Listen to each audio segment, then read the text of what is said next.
علامات کبریٰ کا ذکر، بڑی علامتیں جو کہ بالکل خرق عادت کے انداز میں ہوگی، جن کا معاملہ جو ہے وہ آپ کے ناپ تول میں نہیں آ سکتا، آپ کی کیمسٹری فزکس اس کا جو ہے وہ نہیں کر سکتی، ادراک ہوگا یہ قیامت کی۔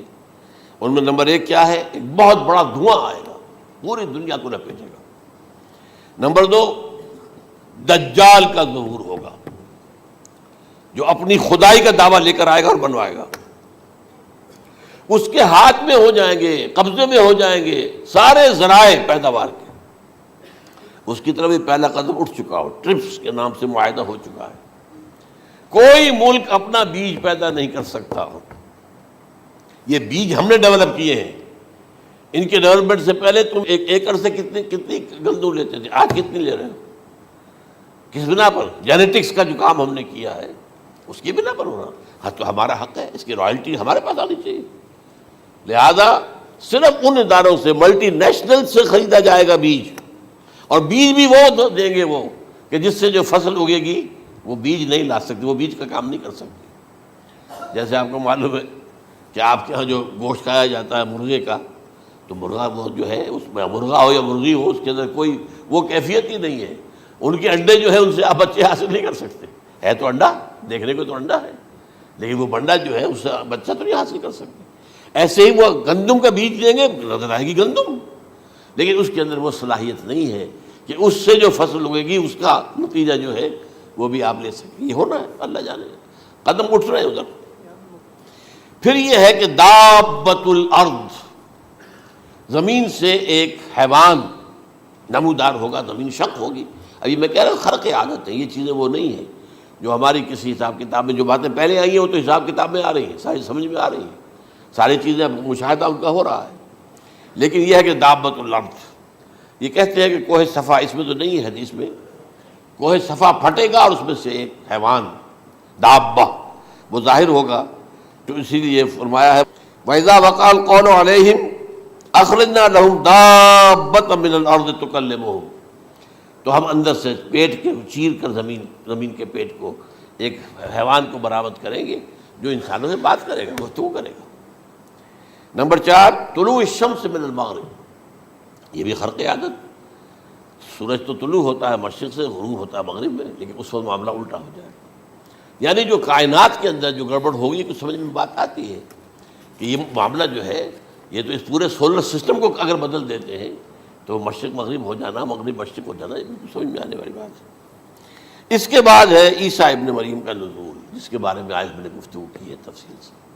یہ نزول ہونا ہے، یہ علامات قیامت میں سے حضور نے بیان فرمایا ہے، اور قرآن مجید کی جو اصطلاحات ہیں اس کے حوالے سے میں نص قطعی جو ہے وہ میں آپ کے سامنے رکھ چکا ہوں۔ پھر یاجوج ماجوج کا ایک معاملہ ہے، یہ میں ابھی اس وقت زیادہ اس پر بات نہیں کر سکتا۔ حضرت عیسیٰ علیہ السلام کے نزول کے بعد 2 کام ہوں گے، یہودیوں کا قلع قمع ختم، تمام یہود، ایک کام تو یہ ہونا ہے، اور نمبر 2 عیسائیت کا ختم ہو جانا۔ عیسائیت کی نفی کر دیں گے، بھائی میں تم مجھے خدا کا بیٹا بنائے بیٹھے ہو، میں تم خدا کا بیٹا نہیں ہوں، میں تو اس کا بندہ ہوں، رسول ہوں، میں نے تم سے کب کہا تھا کہ مجھے خدا کا بیٹا بناؤ۔ نمبر 2 یہ کہ وہ خنزیر کو قتل کر دیں گے، یعنی یہ تم نے خنزیر کب سے کھانا شروع کر دیا؟ میں تو تم کو نکاح اجازت دے کر گیا تھا، یہ تو شریعت موسوی میں حرام تھا، اور میں کہہ کر گیا تھا کہ یہی شریعت تم پر لاگو رہے گی، ہاؤ کم تم نے کیسے لی؟ آج بھی بہت سے رومن کیتھولکس جو ہے وہ سور نہیں کھاتے، وہ اس میں ہے ان کے اندر کچھ نہ کچھ بات جو ہے جو حضرت عیسیٰ کی تعلیمات کا کچھ اثر ان کے ہاں ہے۔ میں تو ایک مرتبہ، یہ 1971 کی بات ہے، 4-5 دن کے لیے برسلز میں رکا تھا، اس لیے کہ وہاں مجھے ایک صاحب نے خط لکھا تھا کہ وہاں ایک نوجوان ہے، ابھی اس ایمان لایا ہے، اور اس کے کچھ مسائل ہیں، ہم کوشش کر رہے ہیں ان کے مسائل حل کریں، آپ بھی جا رہے ہیں۔ میں انگلینڈ جا رہا تھا تو واپسی پر آپ ان کے یہاں چند دن ٹھہرے، میں حیران ہوا، ویسے اس نے مجھے اپنے گھر ٹھہرایا نہیں، اس لیے کہ ماں باپ تو اس کے کرسچن تھے، اور پولیس کا چیف آفیسر اس کا باپ تھا، چیف آف پولیس فورس۔ اس نے مجھ سے 1 دن کھانے پہ بلایا، میں ہوٹل میں ٹھہرایا مجھے، اس نے کہا آپ اطمینان سے یہاں کھانا کھائیں، اس گھر میں نہ آج تک کوئی شراب کی بوند آئی ہے اور نہ ہی کوئی بوٹی آئی ہے سور کی. Roman Catholics. اب اکلوتا بیٹا تھا یہ عبدالعزیز نے بعد میں نام رکھا، وان کینٹر اس کا نام تھا جو کہ اوریجنل تھا. پھر اس نے نام رکھا عبدالعزیز وان کینٹر، پرانا نام بھی بہرحال رکھا. نہایت ایک نہایت خوبصورت. 28 سال کی عمر تھی اور اس وقت میں نے دیکھا تھا کہ اس کی فقہی معلومات جو ہے میری معلومات سے 10 گنا زیادہ. اس کی وجہ کیا ہے؟ وہ گیا تھا موراکو میں ایز اے ٹیچر ملازمت کرنے، پیسہ کمانے. وہاں وہ مسلمانوں سے اس کا ہوا رفت ضبط ہوا، اسلام کی تعلیمات سامنے آئی، اسلام لے آیا. اب اکلوتا بیٹا ہے اور ماں باپ جو ہے کرسچن کیتھولکس. جب وہاں سے واپس آیا تو پھر کہتے ہیں کہ ہمارے درمیان ایک معاہدہ ہے، وی آر لیونگ ٹوگیدر، لیکن یہ معاہدہ ہے ہم مذہب پہ بات نہیں کریں گے، بس باقی جو بھی ہے وہ ساتھ رہ رہے ہیں. لیکن میں حیران ہوا، مجھے معلوم نہیں تھا. اچھا اس کے بعد اس نے جب اسلام کا فیصلہ کیا تو اس کے سامنے سوال آیا کون سی فقہ اختیار کروں. تو اس نے بڑی جو ہے تھورو اسٹڈی کی ہے تمام فقہوں کی، کمپیریٹو اسٹڈی. ان کو کرنے کے بعد پھر فائنل فیصلہ اس کا یہ تھا کہ حنبلی فقہ میں اختیار کروں. چاروں فقہوں میں سب سے لیٹسٹ حنبلی ہے، یعنی حنفی نمبر 1، پھر مالکی نمبر 2، پھر اس کے بعد شافعی نمبر 3، پھر یہ امام احمد ابن حنبل ہے. اور امام احمد ابن حنبل کے زمانے تک احادیث بہت بڑے پیمانے پر جمع ہو چکی تھی، جبکہ ابھی حضرت امام ابو حنیفہ کے زمانے میں کوئی اتنا زیادہ جو ہے حدیث کا ابھی ذخیرہ نہیں بنا تھا. اسی پر تو لوگ حیران ہوتے ہیں کہ زیادہ حدیث امام ابو حنیفہ کے علم میں نہیں تھی، لیکن مجال ہے کہ ان کا کوئی فتویٰ جو ہے کتاب و حدیث کے کتاب اور سنت کے خلاف ہو. اگرچہ انہوں نے صاف کہا کہ اگر تم پاؤ کوئی ایسی سچی حدیث، پختہ حدیث جو میری کسی رائے کے خلاف ہو تو میری رائے کو دیوار پر دے مارنا اور اس صحیح حدیث کی پیروی کرنا. لیکن ویسے اس کے بعد یہ کمال یہ ہے کہ بہت ہی کوئی شاذ معاملہ ہے کہ جس میں ان کا کوئی فتویٰ وہ کتاب و سنت کے منافی ہو یا سنت کے منافی ہو. کتاب پہ تو سوال پیدا نہیں ہوتا، کتاب تو ساری ان کے سامنے موجود تھی. اس کے بعد یہ ہے کہ یاجوج ماجوج اصل میں بتا رہا تھا آپ کو کہ جب عیسائیت بھی ختم ہو گئی، یہود ویسے ختم ہو گئے، استیصال ہو گیا، جڑ کٹ گئی. اب عیسائیت گویا کہ اسلام میں ضم ہو گئی. عیسائیت مذہب ختم، یہودی خود ختم. اب یہ طاقت کتنی ہو جائے گی؟ تقریباً 2/3 دنیا آ گئی. تمام اب عیسائی 2 ارب کے قریب ہیں، 1 ارب 90 کروڑ ہوں گے، یا مسلمان بھی 1 کروڑ 50-60 لاکھ ہیں. دونوں کو جوڑ لیجیے کتنے ہو گئے؟ 6 ارب کل آبادی ہے. لیکن اس کے بعد آتا ہے یاجوج ماجوج کا خروج. یہ یاجوج ماجوج میرے نزدیک چائنا اور رشیا ہے. ان کی مجموعی طاقت اتنی ہوگی اور یہ اس طرح آئیں گے ہر اونچائی پر سے اترتے ہوئے، پھسلتے ہوئے. جیسے 1962 میں جب وار ہوئی تھی بٹوین چائنا اینڈ انڈیا 1962 میں، تو وہ اس وقت کا نقشہ جو آج بھی اخبارات میں پڑھتا تھا تو یاد waves after waves of Chinese soldiers were coming down the slopes of Himalayas. یہ تو وہ ہے نا جن کی تعداد کا کوئی حساب نہیں ہے. اور رشیا اور یہ مل کر جو ہے، میرا اندازہ یہ ہے کہ جب پہلے ملحمۃ العظمیٰ ہوگی وہ عیسائیوں اور مسلمانوں کے درمیان، اس وقت یہ دونوں پاورز نیوٹرل رہیں گی. لیکن غالباً یہ بات طے کر لیں گی کہ ویپنز آف ورلڈ جو ہے ماس ڈسٹرکشن، یہ استعمال مت کرنا. اگر یہ ویپنز آف ماس ڈسٹرکشن استعمال کرو گے تو ہم میدان میں آ جائیں گے. اس میں وہ جنگ جب ہو چکے گی، پھر حضرت عیسیٰ کو فتح حاصل ہو جائے گی، اور پھر یہ کہ یہودیت ختم ہو جائے گی، عیسائیت بطور مذہب ختم ہو کر اسلام میں ضم ہو جائے گا. پھر وہ 40 برس کا عہد حکومت ہے حضرت عیسیٰ علیہ السلام. لیکن جب یہ فتح ہو جائے گی ان پر، اب یاجوج ماجوج آئیں گے اور اتنی تعداد میں آئیں گے کہ بحیرہ طبریہ جو ہے اس کا سارا پانی پی جائیں گے. یہ تو اگر آپ کو کبھی اندازہ ہو یا کوئی آپ جانیں ان لوگوں کو جو ان چینیوں سے واقف ہیں، وہ کہتے ہیں زمین پر ہلتی ہوئی کوئی چیزوں سے وہ چوری چھوڑ کے کھا جائیں گے. جہاں وہ جاتے ہیں ایز اے لیبرر، وہاں کے جو سارے کتے ہیں ختم، ساری بلیاں ختم، ہر شے، وہ جو سانپ کھاتے ہیں، ہر چیز کھاتے ہیں. اور یہ تمام ایسٹرن کنٹریز کے اندر ہوتا ہے. بڑی ڈیلیشیس ڈشز ہیں یہ، سانپ وغیرہ وغیرہ. اور یہ جس طرح کھا جائے، پانی پئے ایک قطرہ نہیں رہے گا اس پر.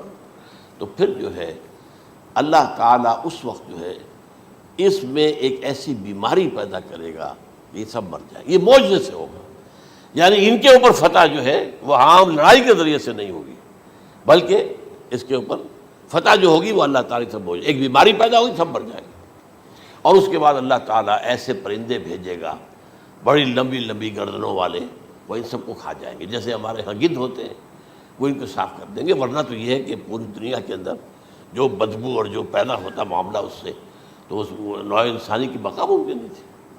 ان کے خاتمے کے بعد پھر یہ ہوگا کہ حکومت اسلامی جو ہے پوری دنیا میں حضرت مسیح علیہ السلام کی ہوگی. 45 برس وہ رہیں گے. اسی میں وہ کہلن بھی آ جائے گا، وہ فی المہد و کہلن جو میں نے شروع میں بیان کیا تھا. اسی میں پھر یہ ہے کہ وہ شادی بھی کریں گے، ان کی اولاد بھی ہوگی. اور پھر ان کا انتقال ہوگا تو حضرت حضور صلی اللہ علیہ وسلم کے حجرے میں، وہیں پر جہاں حضور اور ابو بکر اور عمر رضی اللہ تعالیٰ عنہم دفن، وہیں پہ ان کو دفن کیا جائے گا. اور قیامت کے دن حضور فرماتے ہیں کہ میں اور یہ تینوں ساتھ نکلیں گے. تو یہ ہے حالات و واقعات. بہرحال اس میں یہ ہے کہ یہ نوٹ کر لیجئے کہ جہاں تک ہمارے ہاں آج کل کا معاملہ ہے، میرے نزدیک میں یہ کہنے پر مجبور ہوں، جو رفع و نزول مسیح کو نہیں مانتا وہ کم سے کم منکر حدیث ضرور ہے. میں اس سے کم کا فتویٰ نہیں دے سکتا. اب یہ ہے کہ جو لوگ مہدی کو نہیں مانتے ان کا معاملہ میں مختلف سمجھتا ہوں. چند منٹ لے رہا ہوں آپ کے، اور اس لیے کہ ان کی حدیثیں صحیحین میں نہیں ہیں، بخاری مسلم میں نہیں. اور یہ کہ بہرحال ان کا معاملہ جو ہے وہ ایسا نہیں ہے حضرت عیسیٰ کا. حضرت عیسیٰ کے آنے کا جو کچھ ہوگا وہ تو میں نے آپ کے سامنے بیان کر دیا. لیکن یہ ہے کہ حضرت مہدی ہمارے نزدیک اس میں خرق عادت کوئی ہے ہی نہیں. جیسے ہر صدی کے مجدد ہوتے ہیں، آخری صدی کے مجدد وہ ہوں گے، اور میرے نزدیک یہی آخری صدی ہے، اور اسی میں حضرت مہدی کا ظہور ہو جانا. سعودی عرب میں کوئی خانہ جنگی ہوگی کسی بادشاہ کے انتقال پر، اور پھر اس وقت یہ ظاہر ہوں گے. اس وقت ملک کے حالات کو سنبھالنے کے لیے لوگ ان کو زبردستی نکالیں گے، چھپے ہوئے ہوں گے ایک گھر میں. یہ حضرت ام سلمہ رضی اللہ تعالی عنہ کی روایت ہے کہ ایک بادشاہ کے انتقال پر یہ خانہ جنگی ہو جائے گی، اور ایک شخص مدینے سے بھاگ کر مکے میں چھپ جائے گا. یہ تو ہے ان کے الفاظ، میں توجیہ کر رہا ہوں. یہ لوگ ان کی طرف دیکھ رہے ہوں گے کہ یہ جو وقت آیا ہے فتنے کا ہماری قوم پر، ہمارے ملک پر، تو ان کی شخصیت ایسی ہے کہ یہ بیچ میں آئیں، صلح صفائی کرائیں، اور وہ جو ہے اس ذمہ داری سے بچ کر بھاگیں گے اور جا کر مکے میں چھپ جائیں گے. پھر لوگ انہیں تلاش کر کے نکالیں گے اور زبردستی ان کے ہاتھ پر بیعت کریں گے، ورنہ وہ اتنے بڑے منصب کو. اور پھر یہ بھی ہے، ایک حدیث میں آتا ہے یصلحو فی لیلۃ واحدہ، ایک رات میں ان کی مکمل اصلاح کر دیں گے. یعنی اگر کوئی تھوڑا بہت نقص اور عیب کوئی ہوا بھی، کوئی کمی کوتاہی ہوئی بھی، تو اللہ تعالیٰ ایک رات میں اصلاح کروا دیں گے. لیکن ہمارے نزدیک اس قدر کوئی خرق عادت ہے ہی نہیں. البتہ جو کہتے ہیں اہل تشیع، وہ خرق عادت ہے کہ ان کے 12ویں امام جو ہے وہ بچپن ہی کے اندر اس خوف سے کہ جو بنو عباس بادشاہ ہیں وہ ان کو قتل کر دیں گے، تو وہ ایک غار میں چھپا دیے گئے. اب وہ 1200 برس سے اس غار کے اندر چھپے ہوئے، اور اس کے بعد وہ ظاہر ہوگی، وہ امام مہدی ہوں گے. اس میں خرق عادت ہے. لیکن میں یہ کہتا ہوں کہ محض خرق عادت کی بنیاد پر ہم اس کی نفی نہیں کریں گے. کیوں؟ کیا ہم یہ نہیں مانتے کہ اصحاب کہف 300 برس تک سوئے رہے؟ یہ کیا عام بات ہے؟ حضرت عزیر علیہ السلام اللہ نے انہیں موت دی، موت، اور 100 برس کے بعد زندہ کر کے اٹھا لیا. تو خرق عادت حضرت عیسیٰ کو ہم اتنا بڑا خرق عادت مانتے ہیں کہ اٹھا کر آسمان پر، تیسرے آسمان کے اوپر ہیں، موجود ہیں، اب بھی ہیں. شب معراج میں تیسرے آسمان پر حضور کی ملاقات ان سے ہوئی. تو یہ خرق عادت کی بنیاد پر نفی نہیں ہم کرتے. ہو سکتا ہے، لیکن یہ کہ اس کے لیے ہمارے پاس کوئی دلیل نہیں، کوئی احادیث نہیں، کچھ نہیں، اس لیے ہم اس کو نہیں مانتے. البتہ خود وجود جو ہے حضرت مہدی کا وہ کوئی عجیب بات نہیں ہے. وہ تو جیسے پہلے بھی آئے ہیں ہمارے مجددین، ایسے مجدد ہوں گے اور دین کو تازہ کر دیں گے. ایک صحیح اسلامی ریاست جو ہے وہ عرب میں قائم ہو جائے گی دوبارہ. حضور نے فرمایا وہ عدل اور انصاف سے عرب کو اسی طرح بھر دے گا جیسے کہ وہ اس سے پہلے ظلم اور جور اور زیادتیوں کے سے بھری ہوئی ہوگی. تو یہ کام ہوگا، یہ تو مجدد کا کام ہوتا ہی ہے اس حوالے سے. لیکن بہرحال میں نے پھر بھی کہا کہ اگر احادیث کی کمزوری کی وجہ سے کہ صحیح عین میں نہیں ہے، اگر کوئی شخص انکار کرے تو مجھے کوئی اعتراض نہیں ہے، ٹھیک ہے، لیکن جو حضرت عیسیٰ کے رفع سماوی اور حضرت عیسیٰ کے نزول کا انکار کرتا ہے وہ کم سے کم، میں انہیں اور آگے کوئی فتویٰ نہیں دیتا کہ وہ کافر ہو گئے یا یہ ہو گیا یا وہ ہو گئے، لیکن منکر حدیث کے لائن میں تو وہ لازماً کھڑے ہو گئے۔